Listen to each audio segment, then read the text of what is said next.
Welcome to this week's sewing tip with doofan.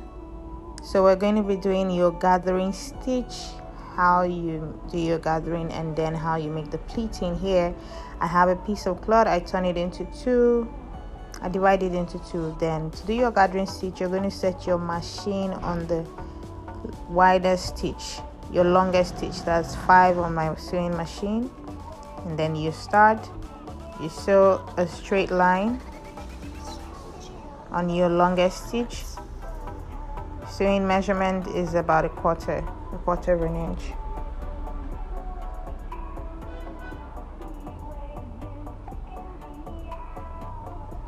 You want to pull and have excess thread because you use that thread to pull and gather your fabric. So don't cut off the excess threads. Then sew a second line, another quarter of an inch. Most people use one line, but as a beginner I would advise you use 2 lines. It's firmer, it's easier to pull on 2 threads than one can easily cut, but if you have 2, they are stronger.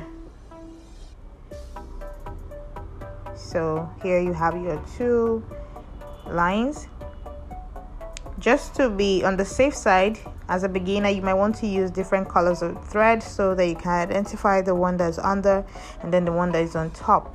And what I like to do is fold my fabric into 2 and make a notch, and then just to be extra careful I can fold it into 4. No matter where I'm applying this, I can fold it into 4 again and make another notch. So I have notches. My fabric is automatically divided into 4. It helps me to not have the gather on one side more than the other.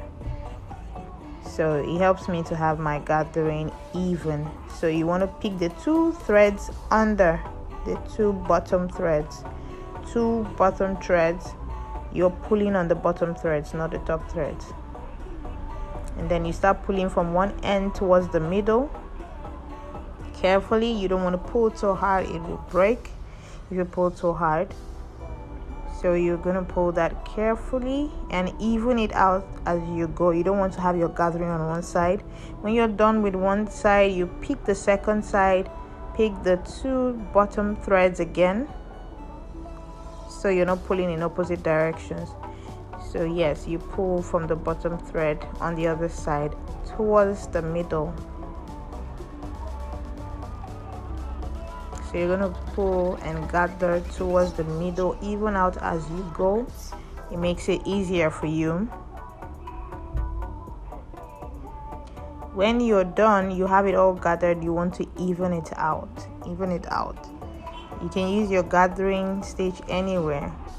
Bottom of a dress, on a sleeve, just anywhere you want to gather. But this is an easy way to do it, and then you don't have your thread breaking.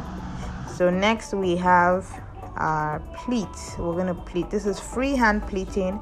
Usually you'd want to mark your pleats, but I don't want to stress you with calculations and all of that. So this is freehand pleating. I'm using my left hand so I don't block your view. It's a little tricky, but yes, you start with a reinforcement stitch and then you fold. You'd want to fold as evenly as possible. And when you're doing your pleat, your freehand pleat, you also want to be careful.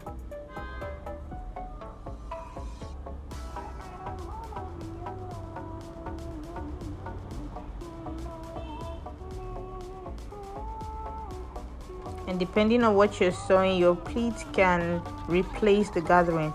So here I've made a seam gauge with my paper. I do have a seam gauge, but currently I do not know where it is.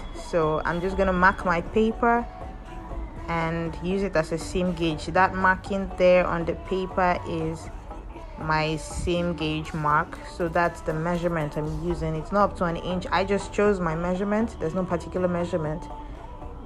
It's your pleat, so do what you want. Get to the end, reinforce and cut your thread. This is what your pleats will look like.